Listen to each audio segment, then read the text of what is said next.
Belə bir tənzifi götürürsünüz. Bunların içində iplər olur. 4 dənə, 5 dənə baxır küləyin gücünə. Külək güclüdürsə 5 dənə, 6 dənə çıxardın. Zəifdirsə 4 dənə bəs eləyir.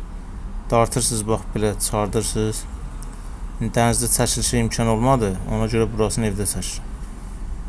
Sonra şarı şişirdirsiniz. Bir tərəfini bağlayırsınız şara.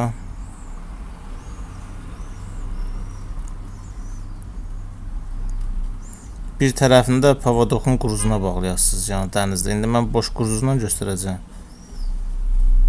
Birinci yəni o pavadokun quruzuna bağlayırsınız. Fərqi yoxdur, harası olur olsun. Bu ipin xüsusi bir şey odur ki, yəni dartanda qırılmır, amma reski dartanda qırılır. Şarın da içinə biraz qum doldurun ki, gedəndə otursun suya, yəni külək göydə yerləməz. Bir ovucun yarısı qədər şarın içinə qum doldurun, sonra pilə.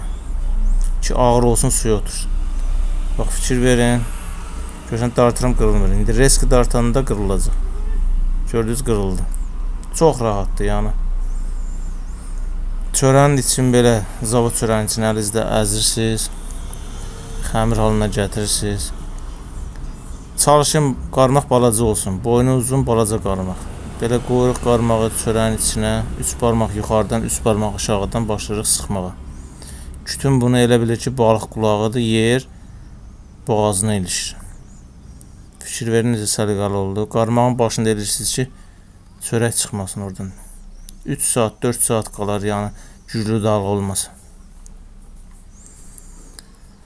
Sonra da buraxırıq gedir.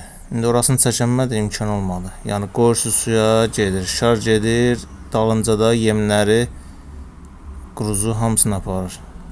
Sonra da getdi, çatdı ora, reski dartırsınız, qırılır, quruz düşür suyun dibinə.